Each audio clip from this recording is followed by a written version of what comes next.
హైదరాబాద్లో కూర్చుని వెయిట్ చేసి మాటలు సంపాదించుకుని ఆ తర్వాత కలిసి ఈవెన్ ఇక్కడ కూడా అంతే జరిగింది కదా.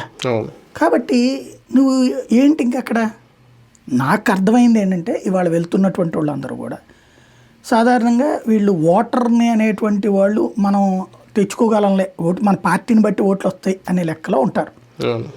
మన వెనకాల తిరగడానికి మనుషులు కావాలి, ఆ మనుషులకి ఆర్థిక స్తోమత కావాలి. ఆ మనుషులు భయపడకుండా ఉంటే మన వెనకాల జిందాబాదులు కొట్టేవాళ్ళు లేకపోతే రాజకీయాలు వేస్ట్. జిందాబాదులు కొట్టాలంటే ప్రతిపక్షంలో ఉన్నప్పుడు భయపడే పరిస్థితి ఇప్పుడు అంతే కదా. ఇవాళ బాలినేనని బ్యానర్లు పెట్టగలిగిన దమ్మె ఎవడుకుంది, సామినేనని బ్యానర్లు పెట్టగలిగిన దమ్మె ఎవరుకుంది, కిలార్ రోసి అని బ్యానర్లు పెట్టగలిగిన దమ్మె ఎవడుకుంది. ఇదివరకు వీళ్ళ ఏ బొమ్మలు కనబడి ఇంకోళ్ళకి కనిపించకుండా చేసినటువంటి రోజులు ఇవాళ రివర్స్ అయింది. దానికి తోడు వీళ్ళ అనుచరులందరినీ కాంటాక్ట్ కొట్టి మరి వాళ్ళు కేసులు పెడుతున్నారు. ఇప్పుడు దామచర్ల జనార్దన్ చాలా కసికసిగా ఉన్నాడు, అక్కడ ఎంతమందిని కొట్టుంటారు వీళ్ళు టీడీపీ వాళ్ళు, వాళ్ళందరూ కసికసిగా ఉన్నారు.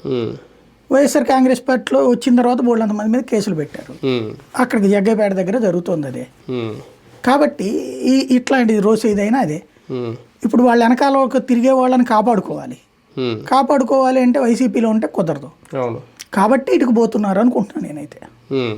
నిజంగా జనసేనలో బాలినేనికి ఆ ప్రయారిటీ దక్కుద్దా ఆయన అనుకున్నట్టు, ఆయన ఎక్స్పెక్టేషన్స్? పవన్ కళ్యాణ్ ఆలోచన తీరుని బట్టి ఉంటుంది. ఇప్పుడే చెప్పలేం, జరగాలని కోరుకుందాం, పవన్ కూడా మారాలని కోరుకుందాం.